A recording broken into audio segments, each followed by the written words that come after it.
Gelontoran bansos di masa kampanye pemilu 2024 rentan dipolitisasi. Sementara anggaran bansos tahun 2024 sebesar 496,8 triliun rupiah.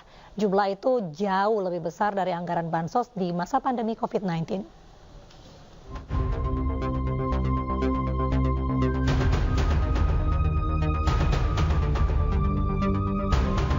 Di masa kampanye pemilu 2024, gelontoran bantuan sosial deras mengalir ke masyarakat baik di ibu kota hingga daerah. Calon legislatif hingga pejabat tak sungkan mempertontonkan aksi bagi-bagi bansos di masa kampanye dengan menggaungkan nama Presiden Jokowi. Bansos sama BLT siapa? Yang suka sama Jokowi angkat tangan. Memang boleh berbaju partai bagi-bagi bansos, tapi bawa-bawa nama presiden. Bansos bukan kebijakan presiden. Bansos adalah kebijakan politik dari politik anggaran yang ada di DPR RI, sehingga pembagian bansos jangan dipolitisasi. Pemerintah mengucurkan dana jumbo anggaran perlindungan sosial tahun 2024. Nilainya mencapai 496,8 triliun rupiah. Tentu ini adalah jumlah yang fantastis, karena anggaran itu menjadi anggaran bansos terbesar dalam 4 tahun terakhir. Saya di beberapa tempat saya ngecek mengenai pembagian BLT El Nino, dan saya lihat semuanya lancar, sudah menerima semuanya. Terbaru, Jokowi kembali menyebar bansos berupa bantuan langsung tunai dengan anggaran 11,2 triliun rupiah. Bansos ini disebut sebagai bantuan untuk masyarakat miskin sebagai mitigasi risiko pangan. Karena memang kelompok-kelompok sosial yang berada di lapisan bawah itu memang harus dibantu dalam menghadapi situasi yang sulit ini. Jadi ini sebenarnya kebijakan afirmatif pemerintah yang sumber dananya juga dari APBN ya. Anggaran pendapatan belanja negara ini sumber dana dari rakyat juga. Anggaran bansos pada tahun 2020 adalah 498 triliun rupiah. Sementara pada 2021, 468,2 triliun rupiah. Pada 2022, anggaran bansos berjumlah 460,6 triliun rupiah. Sedangkan pada 2023, 433 triliun rupiah. Dan tahun 2024 ini mencapai 496,8 triliun rupiah. Anggaran bansos di tahun pemilu justru lebih besar dibandingkan anggaran bansos 2021 hingga 2023, di mana Indonesia tengah digebuk pandemi COVID-19. Meski Jokowi gencar bagi-bagi bansos dalam kunjungan kerja, beda cerita dengan Wakil Presiden Ma'ruf Amin. Menurutnya, pemerintah harus mengurangi pemberian bansos ke masyarakat sedikit demi sedikit. Karena pemberian bansos terus-menerus sama dengan melestarikan kemiskinan. Kalau bansos terus kan namanya melestarikan kemiskinan, itu namanya itu. Jadi bagaimana supaya lama-lama ini ya, bansos ini makin sedikit. Karena kemudian kita makanya itu berbanding lurus dengan yang saya bilang peningkatan pengusaha kecil di UMKM itu, jangan stunting terus. Gelontoran bansos di saat Indonesia berhasil melewati masa pandemi dan pertumbuhan ekonomi yang tumbuh positif. Mengapa nilai besaran bansos justru menggendut? Ini untuk menekankan bahwa bansos tahun 2023 nilainya 476 triliun. Jadi ya semua partai politik yang membahas melalui hak budgetnya bersama pemerintah silakan menjelaskan mengenai APBN itu sebagai instrumen. Di dalam bansos 2023 di situ ada PKH untuk 9,9 juta kelompok penerima, kartu sembako 18,7 juta kelompok penerima, BLT El Nino yang tahun 2023 kita introduce karena waktu itu musim kering memuncak dan sekarang meskipun sudah mulai hujan namun kemudian muncul banjir sehingga musim tanamnya tetap tergeser juga.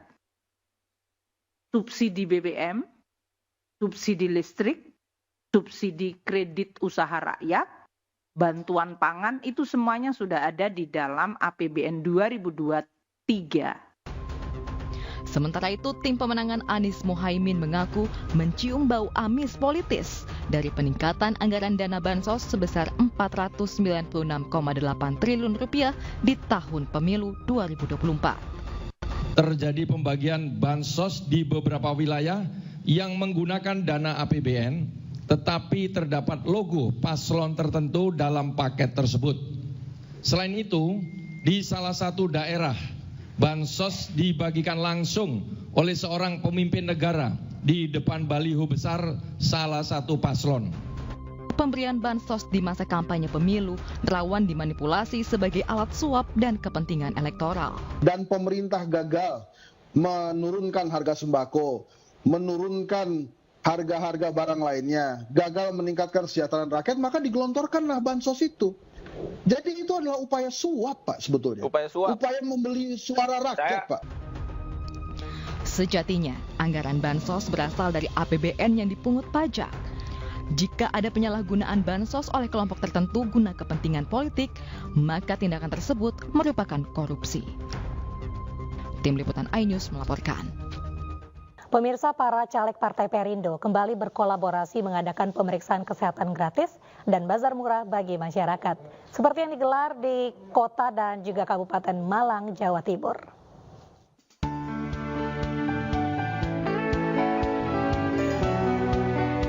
Warga Kota Lama, Kedung Kandang, Kota Malang sangat antusias mengikuti pemeriksaan kesehatan gratis yang digelar Christophorus Taufik, Caleg DPR RI Dapil Jawa Timur 5 bersama Mahmudi, Caleg DPRD Kota Malang.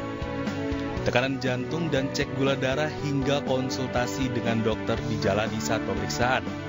Tidak hanya itu, warga juga dapat membeli minyak goreng seharga Rp5.000 per liternya.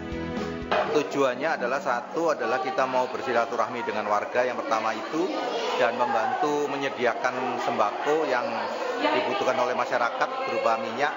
Masa kampanye selesai.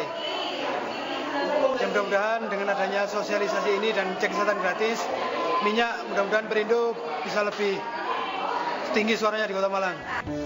Sementara itu di Desa Banjararum, Kecamatan Singosari, Kabupaten Malang, Christophorus Taufik yang juga Ketua DPP Partai Perindo bidang hukum internal mengikuti senam sehat bersama warga.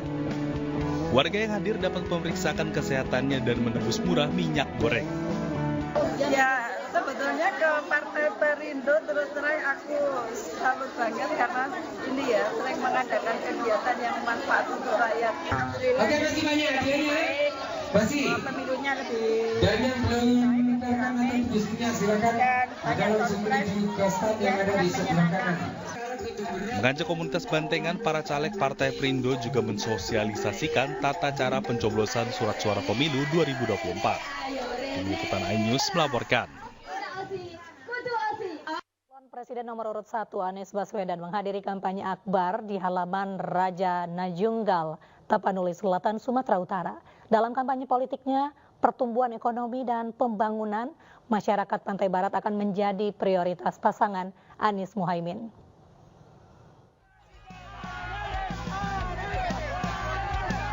Ribuan masyarakat Kabupaten Tapanuli Selatan, Sumatera Utara menyambut kedatangan calon presiden nomor urut 1 Anies Baswedan di halaman Raja Najunggal, Kecamatan Angkola, Muara Tais, Kabupaten Tapanuli Selatan, Sumatera Utara. Kepada masyarakat, Anies menyampaikan mengusung gerakan perubahan, menyoroti sumber daya alam kawasan Pantai Timur Sumatera Utara, khususnya Kabupaten Tapanuli Selatan. Pasalnya banyak sumber daya alam di kawasan ini seperti halnya emas yang tidak dapat dirasakan oleh masyarakat. Kita ingin agar kemajuan perekonomian di seluruh kawasan Tapanuli Selatan khususnya, dan juga seluruh pesisir pantai barat Sumatera Utara menjadi prioritas untuk pembangunan ke depan. Investasi didorong, tapi bukan seperti selama ini. Selama ini investasi banyak, tapi padat modal. Usai melakukan kampanye akbar di Kabupaten Tapanuli Selatan, Anies pun bertolak ke Deli Serdang, Sumatera Utara untuk melakukan kampanye akbar di hari pertama pada bulan Februari ini. Dari Tapanuli Selatan, Sumatera Utara, Indra Mulia Siagian, iNews melaporkan. Sementara itu, Capres nomor urut 2 Prabowo Subianto Rabu malam bertemu dengan ratusan pendukungnya di salah satu pusat perbelanjaan kawasan Kemang, Jakarta. Di hadapan pendukungnya, Prabowo mengungkapkan jika apa yang dilakukan saat ini semata-mata untuk rakyat.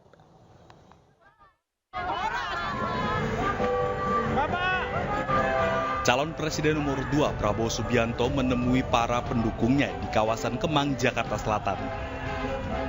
Pertemuan antara Prabowo dan para pendukung serta relawan ini berjalan sangat singkat karena waktu acara yang digelar malam hari. Dalam pertemuan ini, Prabowo menyempatkan diri menyapa dan berjoget bersama para pendukungnya. Saya hanya ingin mengucapkan terima kasih kepada kalian semua. Begitu banyak wajah-wajah yang saya kenal lama, dan saya ucapkan terima kasih dukungan saudara kepada kita berbuat ini hanya semata-mata untuk rakyat dan bangsa Indonesia. Di hadapan para pendukungnya tersebut, Prabowo juga sempat mengungkapkan jika apa yang dilakukan saat ini semata-mata untuk rakyat Indonesia. Dari Jakarta Selatan, Den Helmi Sajangbati melaporkan. Capres nomor urut 3 Ganjar Pranowo berdialog dengan para tokoh agama di Manado, Sulawesi Utara.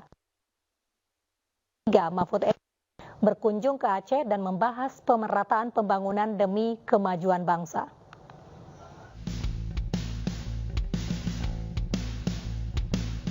Calon Presiden nomor urut 3, Ganjar Pranowo, berkunjung ke Manado, Sulawesi Utara. Dalam kesempatan ini, Ganjar Pranowo berdialog dengan para tokoh agama Sinode Gereja Masehi Injil di Minahasa atau GMIM. Ganjar menyampaikan harapan besar agar kerukunan antar umat beragama tetap terjaga. Sementara itu dalam dialognya, ternyata masyarakat tertarik dengan program Kartu Sakti dan kaitannya dengan UMKM. Iya, kami berkunjung dan diterima para pendeta di Gereja Masehi Injili yang ada di Sulawesi Utara ini, memohon. Dan kami disambut dengan sangat hangat, banyak aspirasi yang disampaikan kepada kami. Pak Ganjar, program KTP Sakti itu isinya apa sih? Kalau kami pelaku UMKM, relate nggak itu? Oh, relate banget. Satu adalah data, kemudian apa yang diperlukan, apakah itu nanti pelatihan, atau itu bantuan, atau kemudian bagaimana cara UMKM naik kelas. Tadi ada satu concern yang menurut saya bagus. Yang kedua tentu dalam konteks hubungan keagamaan, betul-betul bagaimana antar umat beragama di Indonesia itu hubungannya harmonis. Mereka baik-baik, saling menghargai, saling menghormati, itu sebuah harapan besar. Dalam kegiatan Tabrak Prof di MZ Cafe Bandar Baru Kota Banda Aceh, calon wakil presiden nomor urut 3 Mahfud MD mengungkapkan pemerintah seharusnya turut memprioritaskan pembangunan di Aceh. Untuk itulah pasangan calon Ganjar Mahfud menyatakan akan memperjuangkan perpanjangan dana Otsus Aceh jika terpilih nanti. Di Aceh ini pada kira-kira 2 tahun yang akan datang, dana Otsusnya akan habis. Itu nanti akan kita perjuangkan agar dana Otsus itu diperpanjang untuk pembangunan Aceh. Ya, jadi nanti dana Otsus yang akan habis pada awal 27 itu nanti akan kita perjuangkan, akan diperpanjang. Kalau bisa nanti bisa diatur dengan Perpres, kalau tidak kita bisa cepatnya mengubah undang-undang itu. Pemerataan pembangunan di seluruh daerah di Indonesia dianggap penting untuk diwujudkan dan tentu menjadi prioritas program pasangan calon Ganjar Pranowo Mahfud MD. Tim Liputan iNews melaporkan. Pemirsa, Menteri Koordinator Politik Hukum dan Keamanan Menko Polhukam Mahfud MD menemui Presiden Joko Widodo di Istana Negara untuk menyerahkan surat pengunduran dirinya. Presiden Joko Widodo menyatakan menghormati keputusan pengunduran diri Mahfud MD dari Kabinet. Indonesia Maju. Calon Wakil Presiden nomor urut 3 Mahfud MD menyerahkan surat pengunduran dirinya dari jabatan Menko Polhukam secara langsung kepada Presiden Jokowi di Istana Negara Kamis sore. Sebelumnya Mahfud MD memilih mundur dari posisi Menko Polhukam saat melakukan safari politiknya di Lampung Tengah.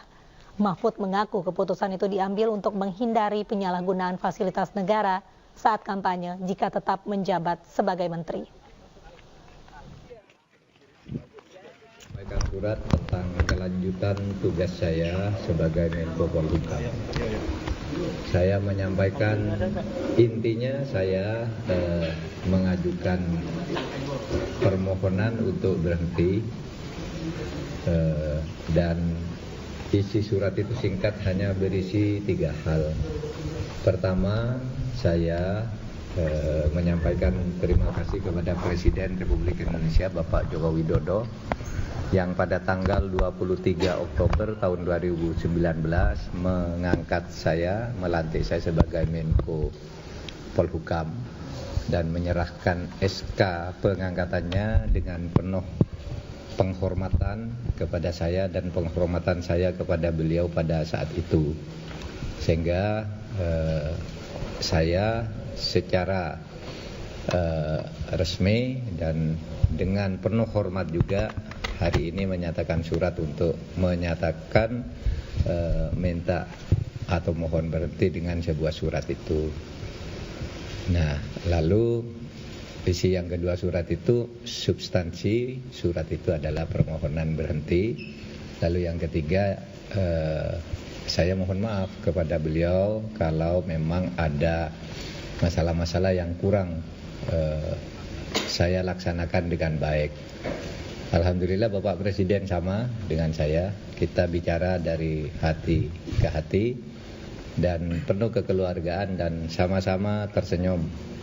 Tidak ada ketegangan apapun, kita tersenyum, bergembira, bercerita masa lalu gitu. Ketika kita mulai bekerja, bahkan Pak Presiden mengatakan Pak Mahfud ini adalah Menko Polhukam terlama dalam sepanjang pemerintahan Pak Jokowi.